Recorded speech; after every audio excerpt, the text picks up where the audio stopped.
Hello friends, study class 0.2 में आपका स्वागत है। I am Sonu. दोस्तों, आज हम बात करेंगे क्लास 12 पॉलिटिकल साइंस, दो ध्रुवीयता का अंत, पार्ट 2। साम्यवादी शासन के बाद शॉक थेरेपी। साम्यवादी का मतलब होता है समाजवादी शासन के बाद शॉक थेरेपी। साम्यवादी के पतन के बाद सोवियत संघ के गणराज्य एक सत्तावादी, तो क्या हुआ था दोस्तों कि साम्यवाद का पतन हो गया था और सोवियत संघ के गणराज्य एक सत्तावादी समाजवादी व्यवस्था से लोकतांत्रिक पूंजीवादी व्यवस्था तक के कष्टप्रद संक्रमण से होकर गुजरे। रूस, मध्य एशिया के गणराज्य और पूर्वी यूरोप के देशों में पूंजीवाद की ओर संक्रमण का एक खास मॉडल अपनाया गया, है ना। विश्व बैंक और अंतर्राष्ट्रीय मुद्रा कोष निर्देशित इस मॉडल को शॉक थेरेपी, यानी शॉक थेरेपी का मतलब क्या है दोस्तों, आघात पहुंचा करके उपचार करना।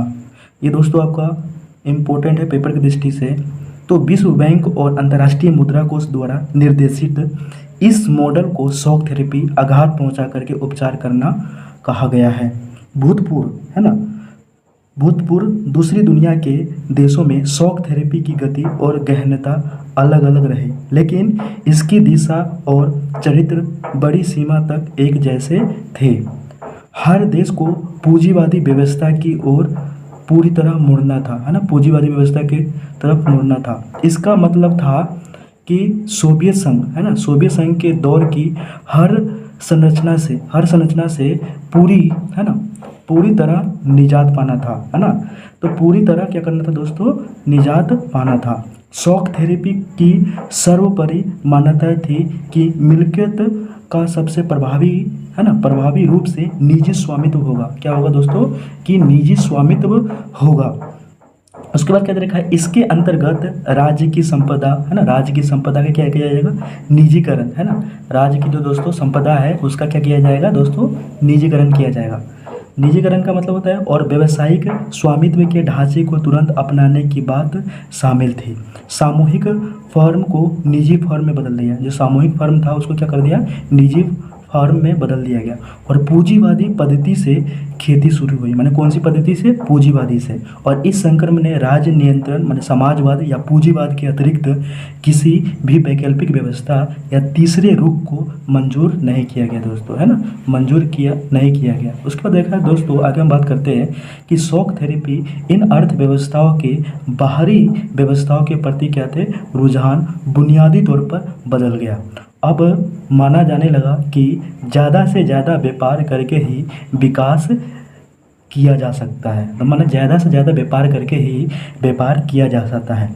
इस कारण मुक्त व्यापार को पूर्ण रूप से अपनाना जरूरी है ना। मुक्त व्यापार को क्या है दोस्तों, अपनाना पूर्ण रूप से क्या है, जरूरी है दोस्तों। उसके बाद आपका दे रखा है कि पूंजीवादी व्यवस्था को अपनाने के लिए वित्तीय खुलापन, मुद्राओं की आपसी परिवर्तनीयता और मुक्त बाजार की नीति महत्वपूर्ण मानी गई है दोस्तों, है ना, महत्वपूर्ण मानी गई है दोस्तों।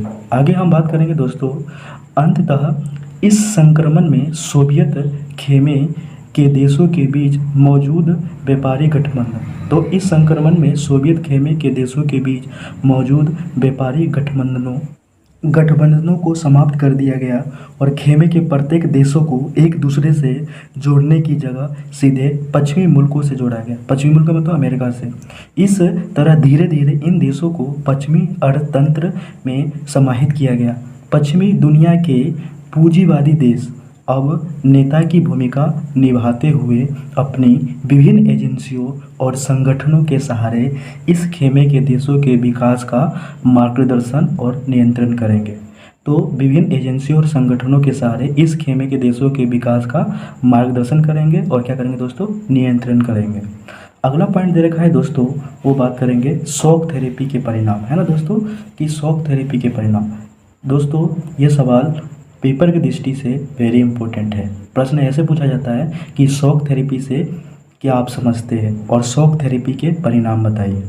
1990 में अपनाई गई शॉक थेरेपी जनता को उपभोग के उस आनंद लोक तक नहीं ले गई जिसका उसने वादा किया था। अमूमन शॉक थेरेपी से पूरे क्षेत्र की अर्थव्यवस्था तहस नहस हो गई और इस क्षेत्र की जनता को बर्बादी की मार झेलनी पड़ी।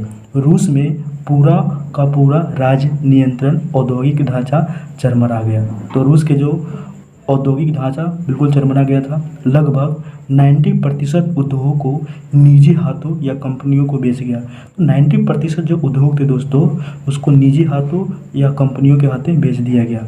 आर्थिक ढांचे का यह पुनर्निर्माण, जो कि सरकार द्वारा निर्देशित औद्योगिक नीति के बजाय बाजार की ताकतें कर रही थी, है ना, बाजार की ताकतें कर रही थी। इसलिए यह कदम सभी उद्योगों को मोटिवेट करने वाला साबित हुआ। तो क्या दे रखा है दोस्तों कि जो ये उद्योग है सभी उद्योगों को मोटिवेट करने वाला साबित हुआ। इसे इतिहास की सबसे बड़ी गैराज सेल के नाम से जाना जाता है। दोस्तों आपका इम्पोर्टेंट सवाल है ये कि गैराज सेल किसे कहते हैं और किसे कहते हैं दोस्तों, और किस नाम से जाना जाता है। तो लगभग 90% उद्योगों को निजी हाथों या कंपनियों को बेचा गया। आर्थिक ढांचे का पुनर्निर्माण, जो कि सरकार द्वारा निर्देशित औद्योगिक नीति के बजाय बाजार की ताकतें कर रही थी, इसलिए यह कदम सभी उद्योगों को मोटिवेट करने वाला साबित हुआ। इसे इतिहास की सबसे बड़ी गैराज सेल के नाम से जाना जाता है, क्योंकि महत्वपूर्ण उद्योगों की कीमत, है ना, महत्वपूर्ण उद्योगों की कीमत क्या दे रखा है दोस्तों, उद्योगों की कीमत कम से कम करके आके गए और उसे औने पौने दामों में बेच दिया। औने पौने का मतलब होता है जो दाम मिल रहा था उसी में बेच दिया गया। हालांकि इसे महाबिक्री में भाग लेने के लिए सभी नागरिकों को अधिकार पत्र दिए गए थे, लेकिन अधिकांश नागरिकों ने, है ना, अधिकांश नागरिकों ने अपने अधिकार पत्र माने कालाबाजारियों के हाथों, है ना, कालाबाजारियों के हाथों उसके बाद क्या दे रखा है दोस्तों, बेच दिए, क्योंकि उन्हें धन की ज़रूरत थी, है ना, धन की ज़रूरत थी। रूसी मुद्रा क्या है, रूबल। रूसी मुद्रा का नाम क्या है, रूबल के मूल्य में नाटकीय ढंग से गिरावट आई। मुद्रास्फीति का मतलब क्या था, कीमतें बढ़ती गई, इतनी ज़्यादा बढ़ी कि लोगों की जो जमा पूंजी है, जो पैसा जमा कर रखे थे, वो भी ख़त्म हो रहे थे, माने जाती रही थी। सामूहिक खेती की प्रणाली समाप्त हो चुकी थी और लोगों को अब खाद्यान्नों की सुरक्षा मौजूद नहीं रही। रूस ने खाद्यान्न का आयात का मतलब होता है दोस्तों दूसरे देशों से आना, है ना, तो आयात करना शुरू किया। सन 1999 में वास्तविक सकल घरेलू उत्पाद माने जीडीपी बोलते हैं, ग्रोस डोमेस्टिक प्रोडक्ट, 1989 की तुलना में कहीं नीचे था और पुराना व्यापारिक ढांचा तो टूट चुका था, लेकिन इसकी जगह कोई वैकल्पिक व्यवस्था नहीं हो पाई थी, है ना दोस्तों। समाज कल्याण की पुरानी व्यवस्था को क्रम से नष्ट किया गया। सरकारी रियायतें के खात्मे के कारण ज़्यादातर लोग गरीब में पड़ गए, है ना, ज़्यादातर दोस्तों लोग क्या पड़ गए, गरीब में पड़ गए। उसके बाद आपको देखिए आगे दोस्तों, आगे हम बात करते हैं। मध्य वर्ग समाज के हाशिए पर आ गया और अकादमिक बौद्धिक कामों से जुड़े लोग या तो बिखर गए या बाहर चले गए। कई देशों में एक माफिया वर्ग, है ना, माफिया वर्ग का क्या नाम दे रखा आपका, जराइम पेशा लोग उभरा और उसने अधिकतर आर्थिक गतिविधियों को अपने नियंत्रण में ले लिया। निजीकरण ने, है ना, जो आपको दे रखा है दोस्तों, निजीकरण के बारे में बात करते हैं अभी। क्या दे रखा है दोस्तों, तो निजीकरण ने नई विषमताओं को जन्म दिया। पूर्व सोवियत संघ में शामिल रहे गणराज्यों और खासकर रूस में अमीर और गरीब लोगों के बीच तीखा विभाजन हो गया। पहले की अर्थव्यवस्था के विपरीत अब धनी और निर्धन लोगों के बीच बहुत गहरी आर्थिक असमानता हो गई, है ना।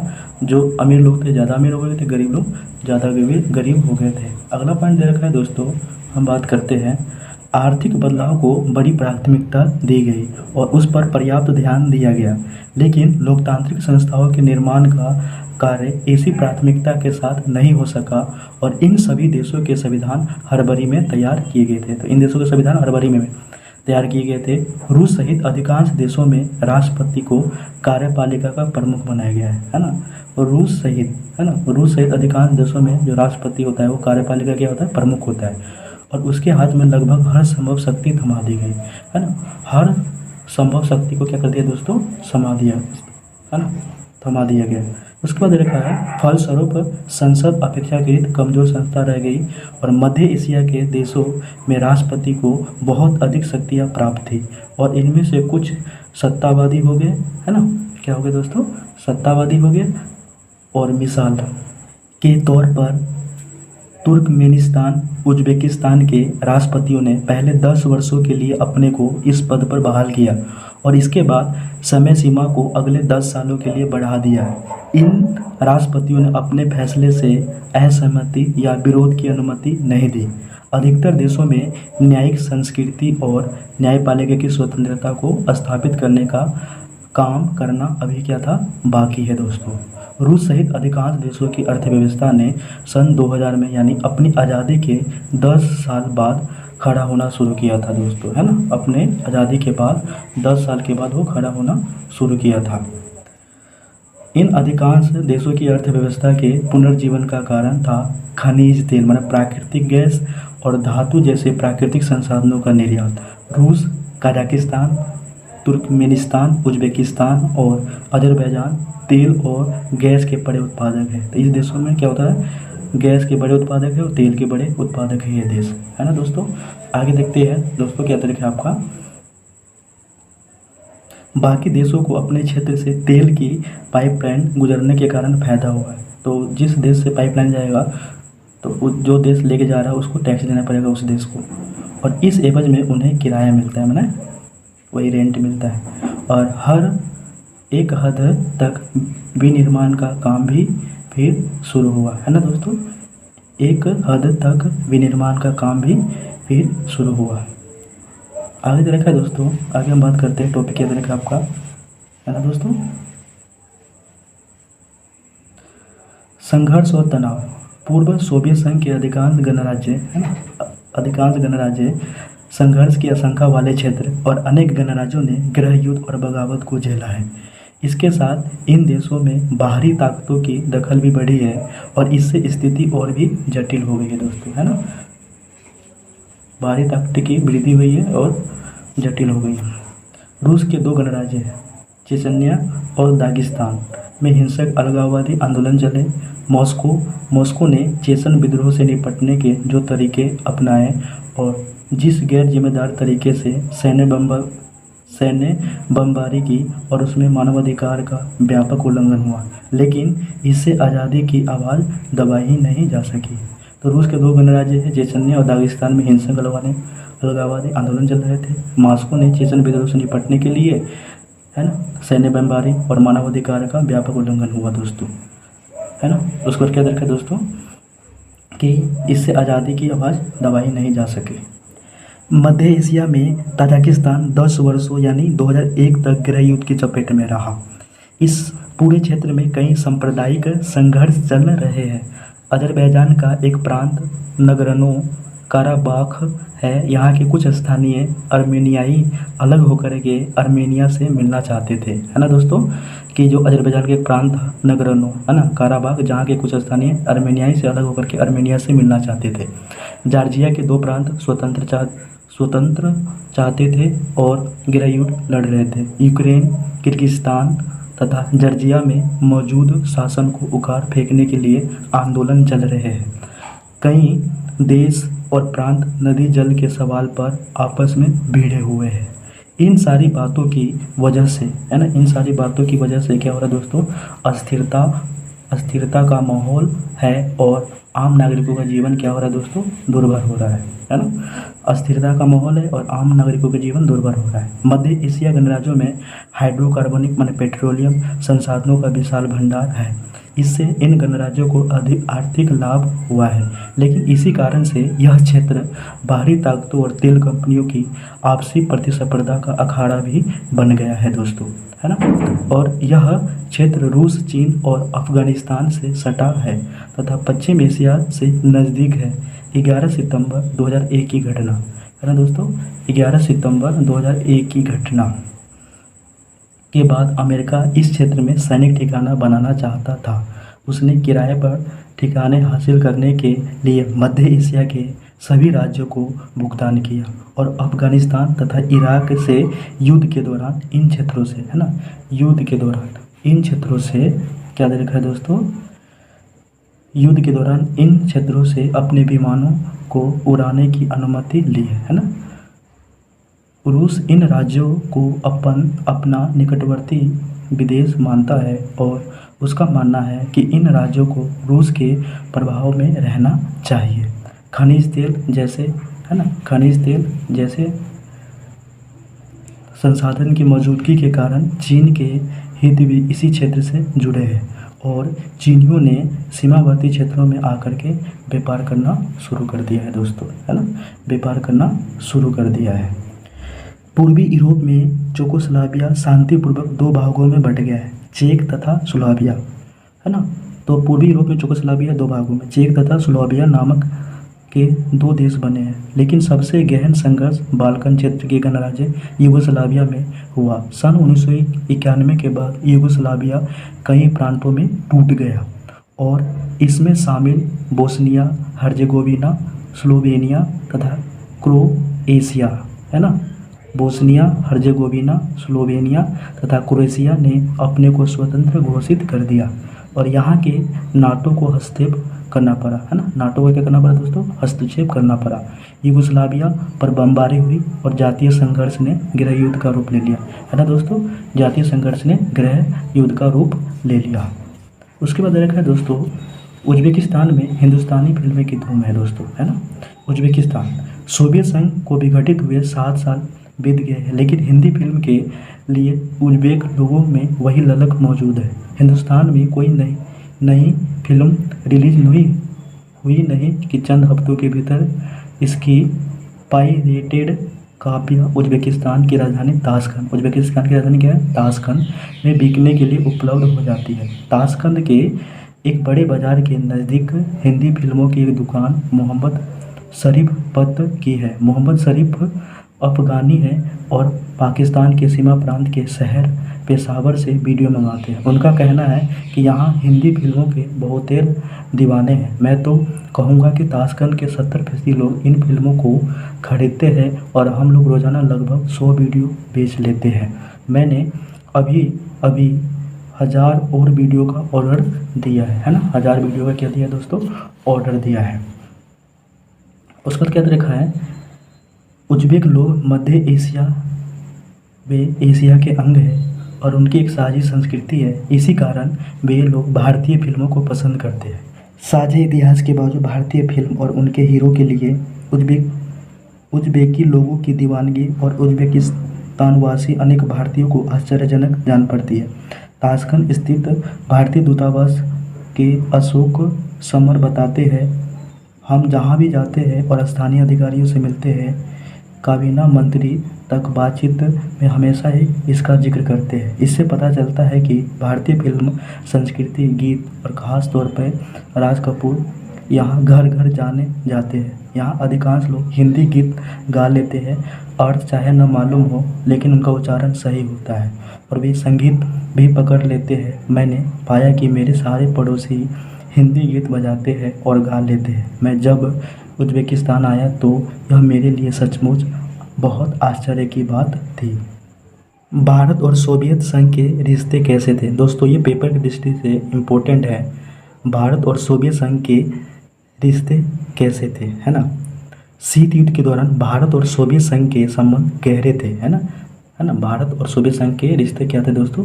गहरे थे और इससे आलोचकों को यह कहने का अवसर भी मिलता है कि भारत सोवियत खेमे का हिस्सा था और इस दौरान भारत और सोवियत संघ के संबंध बहुआयामी थे। आर्थिक, है ना, पहला क्या है? आर्थिक।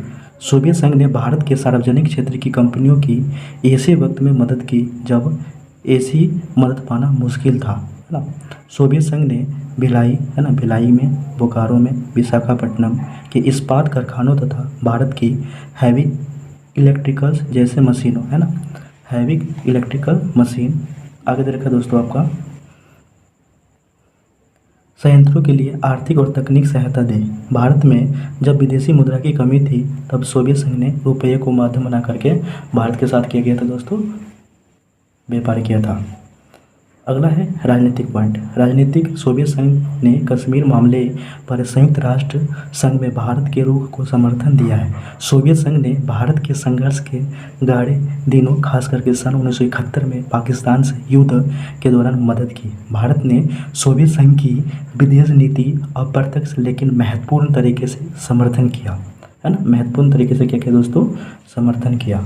अगला पॉइंट आपको देखा है सैन्य।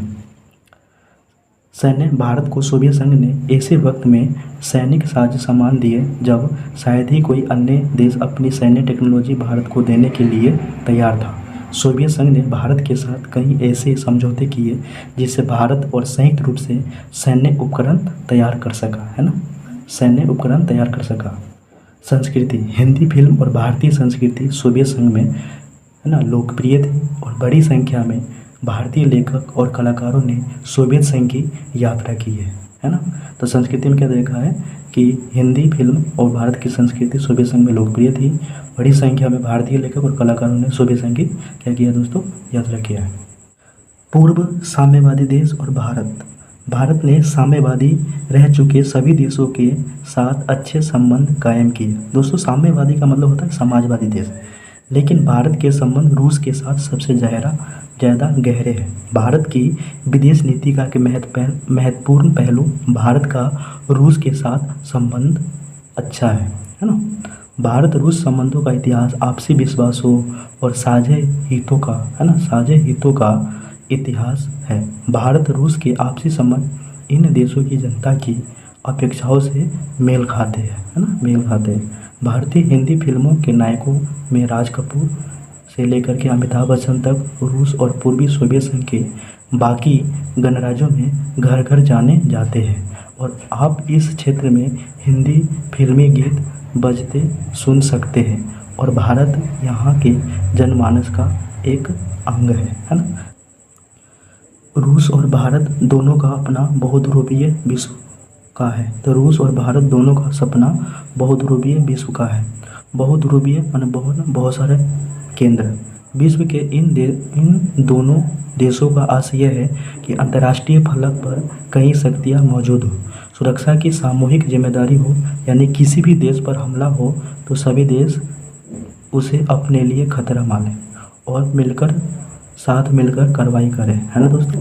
क्षेत्रीयताओं को ज़्यादा जगह मिले, अंतर्राष्ट्रीय संघर्षों का समाधान बातचीत के द्वारा हो। जो अंतर्राष्ट्रीय जो संघर्ष है वो बातचीत के द्वारा समाधान किया जाए, तो बातचीत के द्वारा हो और हर देश की स्वतंत्र विदेश नीति हो और संयुक्त राष्ट्र जैसी संस्थाओं द्वारा फैसले, है ना, संयुक्त राष्ट्र जैसी संस्थाओं द्वारा फैसले